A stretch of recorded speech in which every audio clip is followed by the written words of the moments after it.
Hello प्यारे बच्चों, आप सभी का स्वागत है हिंदी व्याकरण की कक्षा में। तो शुरू करते हैं कक्षा 7 की स्वर्णिम हिंदी व्याकरण बाय कोरल पब्लिशर्स। तैयार हैं एक नया पाठ पढ़ने के लिए? तो आइए शुरू करें पाठ 22 और पाठ का नाम है विराम चिन्ह। तो बच्चों, पहले हम समझते हैं कि विराम चिन्ह क्या होते हैं। तो उसके लिए हम पढ़ेंगे इसकी परिभाषा। भाषा के लिखित रूप में विशेष स्थानों पर रुकने का संकेत करने वाले चिन्हों को विराम चिन्ह कहते हैं। जो भाषा का लिखित रूप होता है उसमें बच्चों क्या होता है, कहीं कहीं रुकना भी होता है। रुकने का संकेत जो चिन्ह हमें देते हैं उन्हें कहा जाता है विराम चिन्ह। हिंदी में निम्नलिखित विराम चिन्हों का प्रयोग किया जाता है। आइए देखते हैं कौन कौन से विराम चिन्हों का हम हिंदी में प्रयोग करते हैं। पूर्ण विराम, यह है पूर्ण विराम का चिन्ह। अल्प विराम, यह है इसका चिन्ह। अर्धविराम, यह है अर्धविराम का चिन्ह। प्रश्नवाचक चिन्ह, आप सभी जानते हैं प्रश्न जब लिखते हैं तो उसमें यह प्रश्नवाचक चिन्ह लगाया जाता है। विस्मयवाचक चिन्ह, यह है विस्मयवाचक चिन्ह। निर्देशक चिन्ह, यह है इसका चिन्ह। योजक, यह है योजक। उद्धरण चिन्ह, यह है उद्धरण चिन्ह। उपविराम, विवरण चिन्ह और लाघव चिन्ह। और एक और चिन्ह है बच्चों कोष्ठक, यह है कोष्ठक। 3 प्रकार के कोष्ठक हैं। तो आइए अब इन चिन्हों के बारे में, जो विराम चिन्ह हैं अलग अलग, इनके बारे में हम विस्तार से पढ़ेंगे। पूर्ण विराम, यह वाक्य के अंत में आता है। जैसे राम नाच रहा है, जब वाक्य पूर्ण हो गया तो हमने ये पूर्ण विराम लगा दिया। रमेश गा रहा है, पूर्ण विराम। अल्प विराम, ये चिन्ह कहाँ लगता है? अर्ध विराम से कुछ कम देर तक रुकने के लिए अल्प विराम का प्रयोग किया जाता है। अर्ध विराम से थोड़ा सा कम देर के लिए रुका जाता है, वहां अल्प विराम का प्रयोग करते हैं। इसका प्रयोग एक ही तरह के शब्दों के बीच भी किया जाता है और संबोधन सूचक शब्दों के बाद भी किया जाता है। जैसे राम, सीता व लक्ष्मण वन गए। अब यहाँ 3 नाम हैं, तो 2 के बीच तो हमने अल्प विराम लगाया और तीसरे से पहले व लग गया, ठीक है, और फिर पूर्ण विराम। सुभाष, इधर आकर बैठो। संबोधन सूचक शब्द है ना। सुभाष, किसी को बुलाया, हमने किसी का नाम लिया, मतलब उसको पुकारा। उसके बाद ये अल्प विराम, फिर हमने उसको जो कहना था हमें वो हमने कहा। अब देखते हैं अर्धविराम, ये है इसका चिन्ह। पूर्ण विराम से कुछ कम देर तक रुकने के लिए अर्धविराम का प्रयोग किया जाता है। अब ये जो अर्धविराम का प्रयोग होता है, पूर्ण विराम से कुछ कम देर तक रुका जाता है, वहां हम अर्धविराम लगाते हैं। उदाहरण देखिए, परिश्रम ही जीवन, उसके बाद थोड़ा सा रुके हम, आलस्य मृत्यु है। प्रश्नवाचक चिन्ह, यह है इसका चिन्ह। प्रश्न वाले वाक्य के अंत में लगाया जाता है। जैसे तुम्हारा नाम क्या है? प्रश्नवाचक चिन्ह। तुम किस कक्षा में पढ़ते हो? प्रश्नवाचक चिन्ह। विस्मयवाचक चिन्ह, विस्मयादि बोधक शब्दों और वाक्यों के अंत में प्रयोग किया जाता है। जैसे क्या नजारा है? कोई चीज देख के आप बहुत खुश हुए, तो इसमें क्या हुआ? विस्मय आया ना, आपको अच्छा लगा, तो विस्मयवाचक चिन्ह यहां लग गया। अरे इतना बड़ा सांप, डर का भाव है यहां, तो इसमें भी विस्मयादि बोधक शब्द के बाद में एक विस्मयादि बोधक चिन्ह लगाया गया है। निर्देशक, यह है इसका चिन्ह। अपनी बात को स्पष्ट करने के लिए इसका प्रयोग किया जाता है। जैसे रिक्त स्थानों की पूर्ति करो, फिर एक निर्देशक चिन्ह लगाया जाता है। योजक, पुनरुक्त शब्दों या समस्त पदों को जोड़ने के लिए इसका प्रयोग किया जाता है। जो पुनरुक्त शब्द होते हैं या समस्त पद होते हैं, उनको जोड़ने का काम करता है ये योजक। जैसे आज हम सब दाल भात खाएंगे, देखिए दाल और भात के बीच में एक योजक चिन्ह लगाया है। उद्धरण चिन्ह, ये होता है उद्धरण चिन्ह। किसी कथन, शब्द और सूक्तियों पर बल देने के लिए उद्धरण चिन्ह का प्रयोग किया जाता है। जैसे कोई कथन हो अगर, या कोई शब्द या सूक्ति है, उस वहां पर हम किस चीज का प्रयोग करते हैं? उद्धरण चिन्ह का। रामचरितमानस तुलसीदास जी ने लिखी थी। देखिए रामचरितमानस उद्धरण चिन्ह के अंदर है। शास्त्री जी ने कहा था, अब उन्होंने क्या कहा था? उनका कथन क्या था? जय जवान जय किसान, ये भी उद्धरण चिन्ह के बीच में है।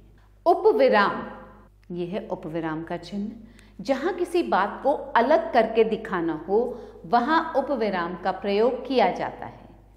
अनिल, मैं मां के लिए कुछ कर सकूं, बस यही मेरी तमन्ना है। देखिए अनिल ने क्या कहा? अनिल और उसके कथन को अलग किया गया इस उपविराम से। ठीक है। विवरण चिन्ह, किसी बात को समझाने के लिए अथवा निर्देश देने के लिए विवरण चिन्ह का प्रयोग किया जाता है। जैसे वनों से निम्नलिखित लाभ हैं। अब उन लाभों को नीचे उनका विवरण दिया जाएगा, उससे पहले यहाँ पे क्या लगा? विवरण चिन्ह। लाघव चिन्ह, यह है लाघव चिन्ह। शब्दों को संक्षिप्त रूप में लिखने के लिए लाघव चिन्ह का प्रयोग किया जाता है। जैसे डॉक्टर, डॉक्टर को जब हम संक्षिप्त रूप में लिखते हैं डा और फिर लाघव चिन्ह। ईस्वी, ईस्वी को संक्षिप्त में जब लिखेंगे तो ई और लाघव चिन्ह। कोष्ठक, अब देखिए ये 3 प्रकार के कोष्ठक। कोष्ठक का प्रयोग क्रम सूचक अंकों या अक्षरों आदि में किया जाता है। जैसे भरत, अब भरत कौन थे? दशरथ के पुत्र। ठीक है, तपस्वी थे। भरत के बारे में कहा जा रहा है, लेकिन भरत कौन थे ये भी बताया गया, तो उसे कोष्ठक में लिखा गया। पंडित, कोष्ठक में सीताराम जी आए हैं, पंडित जी आए हैं, और पंडित कौन है उनका नाम लिख दिया गया है कोष्ठक में। आया समझ में बच्चों? आइए अब करें अभ्यास। देखें आपने क्या सीखा। निम्नलिखित प्रश्नों के उत्तर दीजिए। विराम चिन्ह किसे कहते हैं? लाघव चिन्ह किसे कहते हैं? इसके प्रयोग को उदाहरण सहित समझाइए। तो इन प्रश्नों के उत्तर हमारे पाठ में ही हैं। पाठ को अच्छे से पढ़िए फिर से, और इन प्रश्नों के उत्तर आप स्वयं लिखेंगे। नीचे लिखे वाक्यों में उचित विराम चिन्हों का प्रयोग कीजिए, और हमें वाक्यों को फिर से लिखना है विराम चिन्हों के साथ। आप कौन हैं? कहाँ से आए हैं? तो यहाँ कैसे लिखेंगे इसे? आप कौन हैं? आप कौन हैं? ये एक प्रश्न है, और इसके बाद हम लिखेंगे आप कहाँ से आए हैं? आप कहाँ से आए हैं? ये भी प्रश्न है, दूसरा प्रश्न, तो इसके आगे भी ये चिन्ह लगेगा। हमारे देश में गंगा, यमुना और गोदावरी नदियां हैं। हमारे देश में गंगा, अब देखिए 3 नाम है ना, गंगा, यमुना और गोदावरी। गोदावरी नदियां हैं। ठीक है बच्चों, आप इसके बाद पूर्ण विराम। नम्रता, सुकर्म और परोपकार व्यक्ति के आभूषण हैं। तो यहां देखिए, यहां भी क्या करना है आपको? आप स्वयं लिखेंगे इसको पूरे वाक्य को। नम्रता, सुकर्म और परोपकार व्यक्ति के आभूषण हैं। पूर्ण विराम। ठीक। देश में विनाशकारी बाढ़ आने का मुख्य कारण है वनों की अंधाधुंध कटाई। तो यहाँ विवरण दिया जा रहा है, देश में विनाशकारी बाढ़ के आने का मुख्य कारण है, यहाँ विवरण चिन्ह लग जाएगा, एक बीच में ऐसे विवरण चिन्ह लगेगा, फिर लिखेंगे वनों की अंधाधुंध कटाई, और उसके बाद पूर्ण विराम लगाएंगे। ठीक है बच्चों, इसे आप सही तरीके से इन दोनों वाक्यों को लिखेंगे। विराम चिन्हों के आगे उनके नाम लिखिए। ये कौन सा चिन्ह है? पूर्ण विराम। पूर्ण विराम। देश में विनाशकारी बाढ़ आने का मुख्य कारण है वनों की अंधाधुंध कटाई। तो यहां क्या लिखेंगे? देश में विनाशकारी बाढ़ आने का मुख्य कारण है, उसके बाद एक निर्देशक चिन्ह लगेगा, वनों की अंधाधुंध कटाई और फिर पूर्ण विराम। ठीक है, तो इन दोनों वाक्यों को बच्चों आप स्वयं लिखेंगे, पूर्ण रूप से लिखेंगे, पूरा वाक्य लिखेंगे और इनमें उचित विराम चिन्ह भी लगाएंगे। विराम चिन्हों के आगे उनके नाम लिखिए। यह है पूर्ण विराम। किसका चिन्ह है ये? पूर्ण विराम का। ये चिन्ह है अर्ध विराम। अर्ध विराम। अब ये चिन्ह किसका है? ये है निर्देशक। निर्देशक।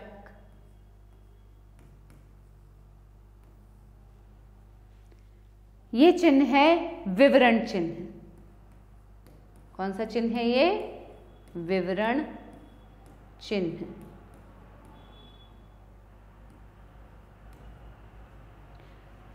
अगला है प्रश्नवाचक चिन्ह।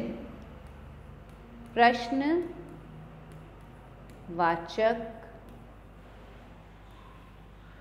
चिन्ह। और आखिर में ये है अल्प विराम। क्या है ये? अल्प विराम।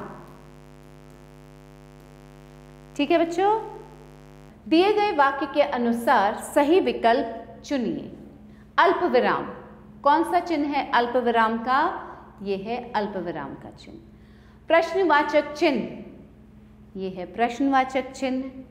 विस्मयवाचक चिन्ह, इनमें से कौन सा है विस्मयवाचक? ये वाला। निर्देशक, निर्देशक, ये है निर्देशक का चिन्ह। उद्धरण चिन्ह, उद्धरण चिन्ह, ये है। उपविराम, उपविराम, ये है उपविराम। ठीक है, आया समझ में? तो यही हम इस पाठ को विराम देते हैं। मिलते हैं एक नए पाठ के साथ। कुछ नया सीखेंगे, कुछ नया पढ़ेंगे। तब तक खुश रहिए। तो पाठ को करते हैं यहीं समाप्त और एक बार फिर से अच्छे से पढ़िएगा इस पाठ को, जिससे कि आपको और अच्छे से समझ में आए। अभ्यास अच्छे से समझ के कीजिएगा। फिर मिलेंगे एक नए पाठ के साथ, कुछ नया सीखेंगे। तब तक के लिए पढ़ते रहिए, बढ़ते रहिए। आभार।